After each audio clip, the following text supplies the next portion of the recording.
Kalau Umar bin Khattab sudah masyhur sebenarnya kisahnya ya. Beliau di zaman jahiliyah suka mabuk, suka berinteraksi semasa jahiliyah, ada wanita-wanita, judi, sembah berhala dan seterusnya. Tapi teman-teman sekalian, Umar bin Khattab ini orang yang sangat tegas gitu. Pada saat dia sudah taubat kepada Allah Subhanahu wa taala, maka dia orang yang paling tegas terhadap orang kafir. Kemudian juga dia orang yang menjadi penyebab turunnya ayat khamr. Dia menjadi penyebab turunnya ayat tentang masalah ya, masalah hijab. Di antaranya misal, waktu ada 60 tawanan Badr ditawan oleh Nabi SAW. Waktu perang Badr tahun 2 Hijriah, Nabi SAW menang dengan para sahabat. Ada 60 tawanan Badr. Nabi SAW sempat musyawarah dengan beberapa sahabat. Kita apakan di 60 tawanan Badr nih? Ditanya Abu Bakar bilang, ya Rasulullah, kita kasihan, ini keluarga kita juga, biarin aja mereka kita bebasin, tunjukkan kepada orang kafir kalau kita tuh baik. Kata Nabi SAW yang lain pendapatnya, ada yang satu mengatakan, ya Rasulullah, bebasin tapi mereka suruh bayar denda, tebus keluarganya, biar mereka tahu tidak boleh mengulangi lagi perbuatan ini. Masing-masing sahabat berputar di pendapat yang sama. Ternyata waktu Umar bin Khattab ditanya, apa kata Umar pada saat itu? Ya Rasulullah, datangkan orang terdekat dari mereka, 60 orang ini, dengan saya, sepupu saya kah, kerabat saya kah, datangkan, saya tebas lehernya. Ya Rasulullah, datangkan kerabat terdekatnya Abu Bakar, suruh Abu Bakar tebas lehernya. Datangkan kerabat terdekatnya si fulan, tebas lehernya. Semua dibunuh nih. Kata Nabi SAW, kenapa hai Umar? Umar sebutkan alasannya, ya Rasulullah, 60 orang ini keluar dari Mekah, memang mau memerangi Islam. Kebetulan kita menang, kalau kita kalah kita sudah dibunuh sama mereka. Dan harus kita tunjukkan ketegasan kepada orang kafir yang seperti ini. Ini bukan orang kafir yang tinggal sekota dengan kita. Ini orang-orang kafir yang keluar ingin memerangi Islam. Maka Nabi SAW waktu itu lebih cenderung dengan pendapat sahabat yang lainnya. Umar tidak diterima pendapatnya. Subhanallah, besok paginya menjelang subuh, Umar adalah habis sholat malam, biasanya beliau ke masjid sebelum azan subuh, bertemu dengan Nabi SAW. Beliau menemukan Abu Bakar sama Nabi SAW sedang menangis. Maka kata Umar, ya Rasulullah, wahai Abu Bakar, apa yang membuat kalian menangis? Beritahukan kepada saya supaya saya ikut menangis. Karena beliau ingin, tidak mungkin dua orang ini menangis kecuali masalah berat. Kata Nabi SAW, wahai Umar, telah turun firman Allah menyetujui pendapatmu. Kalau bukan karena takdirnya Allah, kita semua akan dihukum kecuali Umar. Maka Umar menangis pada saat itu. Luar biasa ini. Ayat turun membenarkan perilakunya Umar. Gitu kan? Padahal sebelum Islam teman-teman, dia selalu bersahabat dekat dengan Umar bin Amr bin Hisham, Abu Jahal. Abu Jahal punya budak-budak Islam.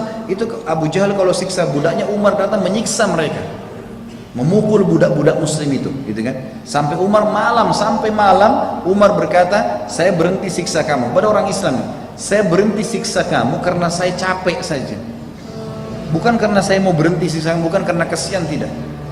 Umar bin Khattab pernah berjaga-jaga malam di Mekah. Jadi Mekah itu teman-teman, kalau meja seperti meja ini kota Mekah, pintu masuknya dan pintu keluar cuma satu. Misalnya di posisi saya ini, di daerah selatan kota Mekah, kiri kanannya gunung, di belakangnya tembok yang tinggi, nggak bisa orang keluar masuk Mekah kecuali dari pintu ini. Dan kaum muslimat itu didesak, dikepung, tidak boleh berdakwah. Kalau ada yang berdakwah digebukin sampai dibunuh. Boleh dibunuh orang Islam yang mendakwah pada saat itu. Kalau ada orang dari luar Mekah tanya tentang mereka, digebukin orang yang tanya itu. Mereka juga nggak boleh keluar dari Mekah, gitu kan? Dan luar biasa diisolasi, nggak bisa buat apa-apa. Sampai akhirnya Nabi SAW bilang kepada para sahabat, coba ya keluarlah kalian dari Mekah, silakan keluarlah. Maka keluarnya waktu itu ke Ethiopia, ke Habasyah namanya. Ada satu perempuan dari suku Adi, namanya Ummu Abdillah. Suku Adi ini sukunya Umar bin Khattab.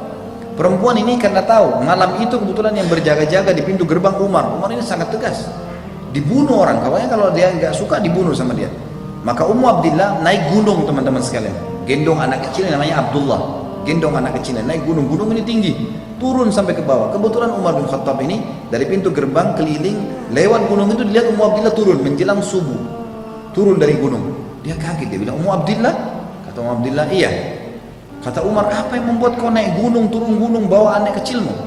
Kata Ummu Abdillah, wahai Umar, kalian ini kenapa melarang kami ibadah di Mekah? Kami juga mau keluar dilarang. Saya naik gunung karena kalian larang, kalau lewat pintu gerbang kau akan membunuh saya.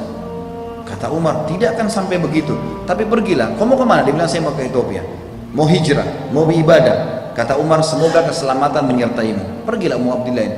Ternyata karena Umar sempat ajak ngobrol, sahabat-sahabat yang lain yang mau hijrah sudah nunggu di ujung lembah.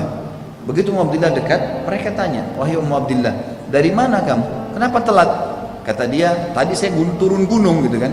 Apakah ada orang yang lihat kamu? Dia bilang nggak ada kecuali Umar gitu. Kata-kata kecuali Umar, orang-orang pada tahu Umar itu musibah besar gitu. Ini orang benci sekali dengan Islam gitu. Kata Umar Abdillah, tidak kok, dia doain saya kebaikan. Kata mereka, ada satu orang bilang, mungkin Umar Abdillah kau penyebab Umar masuk Islam.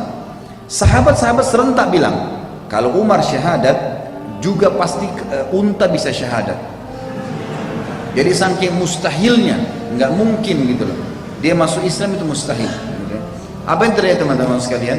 Waktu Umar syahadat, dia masuk mau syahadat tersentuh hatinya baca ayat pertama sampai ayat 8 surat Thaha.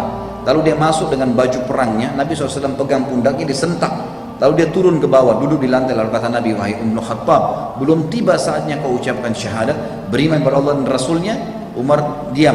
2 kali Nabi SAW sentak pundaknya dengan kuat mengatakan, wahai Ibnu Khattab, belum tiba saatnya kau beriman kepada Allah dan Rasulnya. Sampai akhirnya Umar mengucapkan syahadat. Itu dia syahadat satu Darul Arqam, itu tempat dakwanya Nabi bertakbir sampai terdengar dekat Ka'bah. Waktu itu Umar bin Khattab duduk cerita dengan Nabi SAW, ya Rasulullah, Islam itu apa, dijelasin semua. Selesai belajar, baru berapa menit belajar, kata Umar pertama apa? Ya Rasulullah, yang anda sampaikan ini benar, betul begitu? Dia bilang iya. Orang-orang Quraisy sembah berhala, salah kan? Salah. Kenapa kita di sini ya Rasulullah? Kita keluar perangi aja. Baru masuk Islam, dia sudah mau perangi orang-orang Quraisy. Nabi bilang, belum saatnya hai Umar. Lihat bagaimana orang yang taubat ya.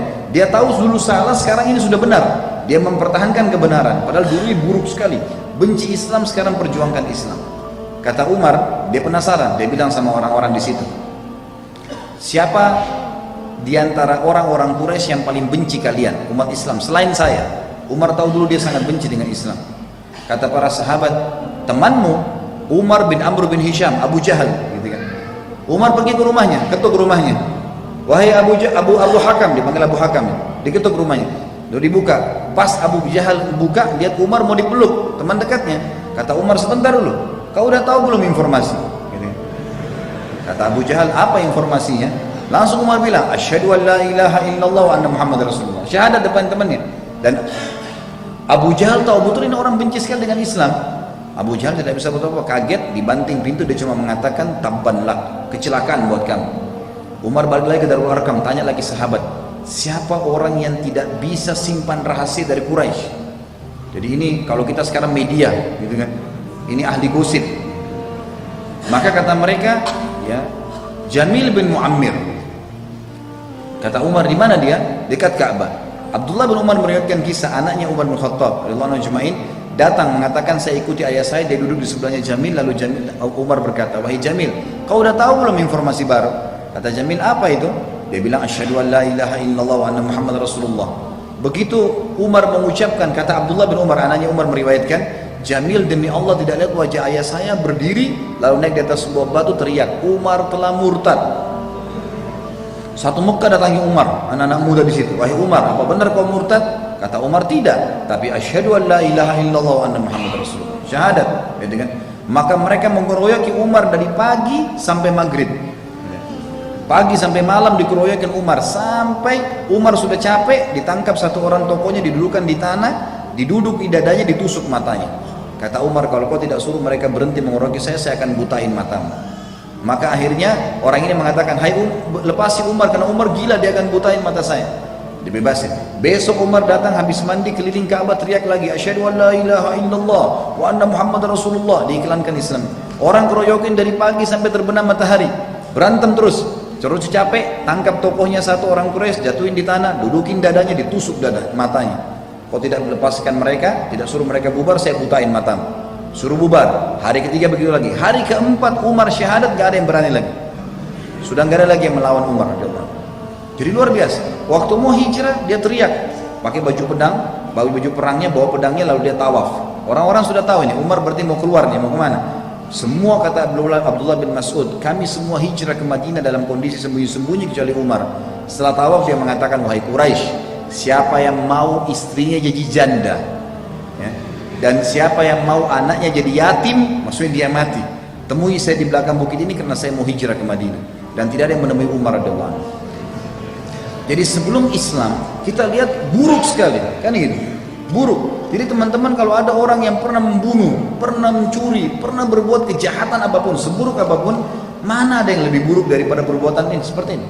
Tapi subhanallah setelah hijrah berbeda. Jadi bukan aib kita mengatakan iya ini aku sekarang, perubahan total. Umar dulu suka mabuk, lalu tiap hari dia berdoa, ya Allah turunkan ayat mengharamkan minuman ini, sampai turun ayat pengharaman khamr. Juga hijab, kata Nabi SAW, kata Umar kepada Nabi SAW, ya Rasulullah, di rumah anda sering bolak-balik laki-laki datang bertanya, gitu kan, bertamu bertanya. Kalau seandainya ada turunkan hijab antara istri anda dengan tamu-tamu itu, maka turun ayat hijab membahas masalah itu. Ayat tentang jilbab, dan ada 13 kurang lebih ayat-ayat Al-Quran semuanya turun karena Umar radhiyallahu anhu.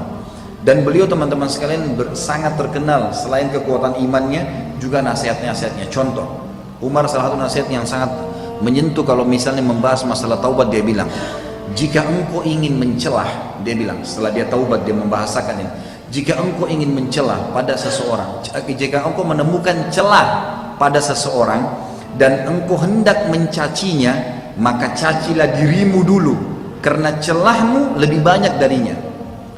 Jika engkau ingin memusuhi seseorang, maka musuhilah perutmu dulu, karena tidak ada musuh yang lebih berbahaya bagimu selain perutmu. Jika engkau ingin memuji seseorang, maka pujilah Allah, karena tidak ada seseorang yang lebih dalam memberi ya kepadamu dan lebih lembut dan santun padamu selain Allah. Jika engkau ingin meninggalkan sesuatu, maka tinggalkanlah kesenangan dunia, karena bila engkau meninggalkannya maka engkau akan terpuji. Bila engkau mau bersiap-siap untuk sesuatu, maka bersiap-siaplah untuk mati, karena jika engkau tidak bersiap untuk mati, engkau akan menderita, rugi dan juga penuh dengan penyesalan. Bila engkau ingin menuntut sesuatu, maka tuntutlah akhirat, karena engkau tidak akan memperolehnya kecuali engkau mengejarnya. Ini kurang lebih masuk Islamnya Umar dan bagaimana kiprahnya.